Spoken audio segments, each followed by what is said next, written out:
Over the course of this video, I am going to prove to you that Ciryl Gane is not only mentally handicapped, but potentially the most overrated fighter of the last 5 years.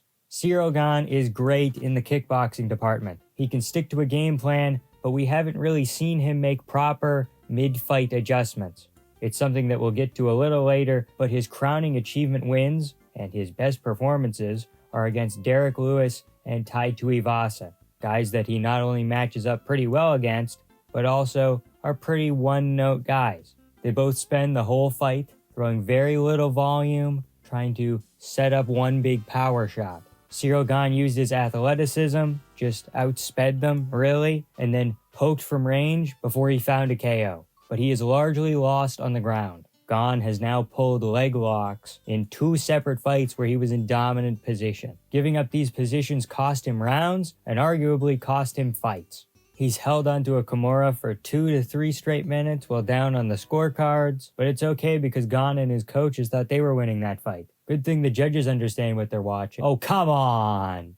His UFC resume consists of Rafael Pazoa, 1-2 in the UFC, 4-fight losing streak.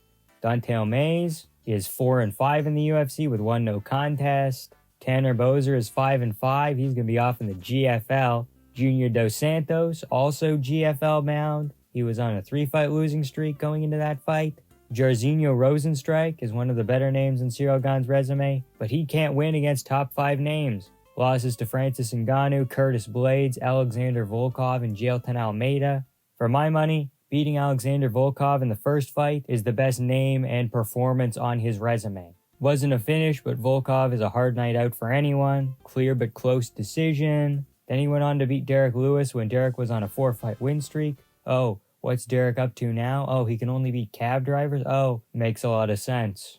Then he lost a close fight to a compromised Ngannou. Francis had a torn MCL, partially torn ACL, and he still out-wrestled Gane. Beat Tai Tuivasa, who is now on a 5-fight losing streak. Lost to Jones faster than a 42-year-old firefighter with no knees. Shout out Stipe, he took a round off John. Ciryl couldn't do that. Beat Sergey Spivak, decent win. And now he robbed Alexander Volkov.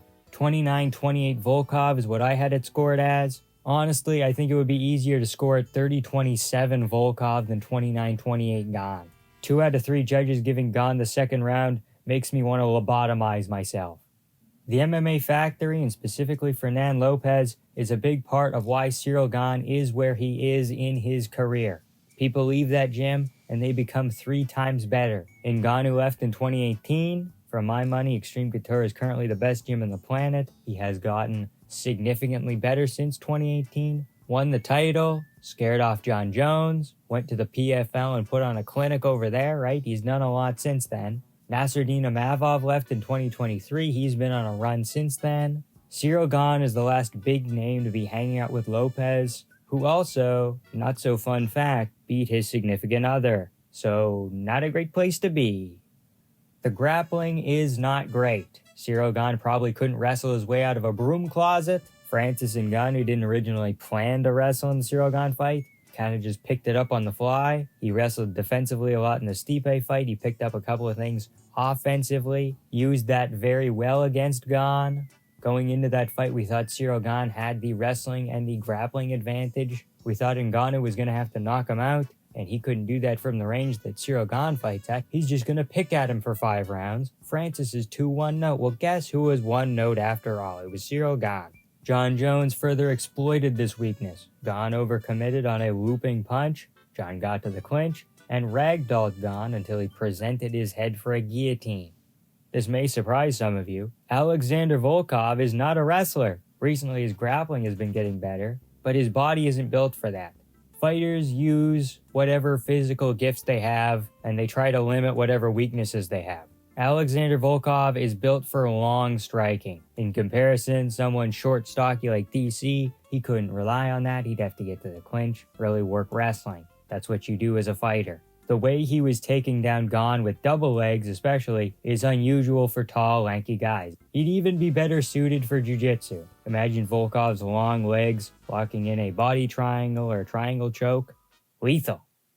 Ciryl Gane loves to go for submissions off bottom, heel hooks, kimuras, arm bars. submissions from bottom are way lower percentage than subs from top, especially at heavyweight where top control is a little more effective. The difference between a 125-pound guy bucking and shucking off a 125-pound guy is different than two 250-pound guys. Jailton Almeida, Curtis Blades, and Tom Aspinall are all bad matchups for Gane. Heavy wrestling, varying degrees of submission acumen. This is the big controversial one midway through the video. Here goes nothing. His striking isn't that great. He has in and out movement, but other people like Aspinall can also close the distance very well. Ciryl Gane looks like a better fighter than he is. Same sort of thing almost with Michael Venom Page. Even though he only hit Ian Gary 15 times in that fight, his performance looked better. It's an idea that I've been kicking around a little bit, but I think that being explosive and being bouncy looks better to judges. Recent examples like Manel Kape and Mauricio Hufi, right? They look like they're levels ahead of their opponents, purely based on shot selection and footwork. I'm not saying that they're not good, but their style of striking can artificially improve how their actions are perceived. Judges are human, and they only get one look at the fight, so the little things matter. We've seen countless times a guy wins a decision, like Josh Emmett versus Calvin Kattar, or Khalil Roundtree versus Dustin Jacoby. Powerful punches, hitting the guard, versus a more jab-heavy approach with consistent small shots. It looks like the power punchers are physically doing more. I think we get a similar effect with bouncy, distance-closing fighters. They're so fast and accurate that they must be winning. I got a little bit of shit for saying that Ciryl Gane is athletic but not special. That take is aging a little bit better after the Volkov loss. I said that Aspinall, Stipe, DC, and like him or not, John Jones are all special fighters. Ciryl Gane makes too many errors and has too many holes in his game. Well, one gaping hole. It isn't a new phenomenon. Artists like making art. Some of them settle on one, some of them move around. Ciryl Gane seems like he wants to transition to acting. And you can't be a world champion at the top of your game when you're not dedicated to MMA. He's done 5 projects in 4 or 5 years now. That's taking you out of the gym in an environment where you need to learn and workshop a new skill that isn't going to move your career as a fighter forward. He feels like he is simply a pawn. No, that's a little too harsh. He's collateral in the UFC's quest for the French market. The minute that MMA became legal in France, the UFC saw dollar signs rolling in their eyes. I can't stop winning. I can't stop winning. I can't stop winning.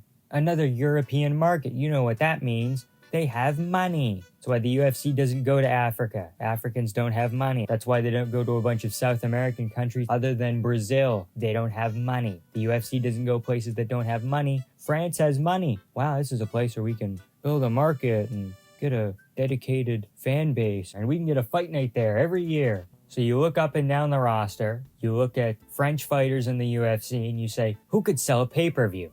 Manon Fiorot isn't going to sell a pay-per-view. Nasruddin Imavov, he got into the UFC and he had a couple of losses, and it was close, but Ciryl Gane might have been in the UFC right before Tom Aspinall. So they found their next big heavyweight prospect that they could feed a couple cans to, and then slowly begin to give him ranked fighters that are also somehow good matchups. How does this keep happening for this guy?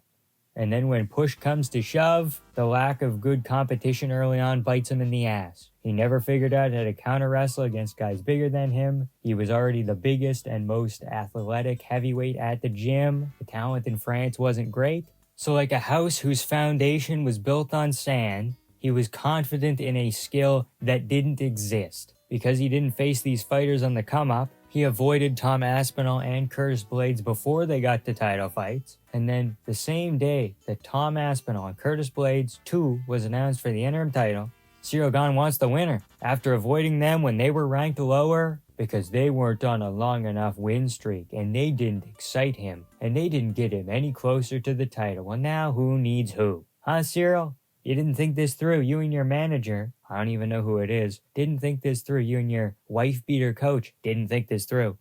Lucky for him, it's not too late for Ciryl Gane. He can leave his gym, work on his grappling, knock it off with the acting, fight a contender, grow a brain, and then maybe he can be the best, second best, fourth best heavyweight on the planet. I have a feeling that people will not agree with my take here. Of course, my argument is airtight, but I could perhaps be persuaded in the comments. So let me know down there what you think. Tell me I'm wrong. Like, comment, and subscribe for more MMA content. Thank you all so much for watching, and have a good time.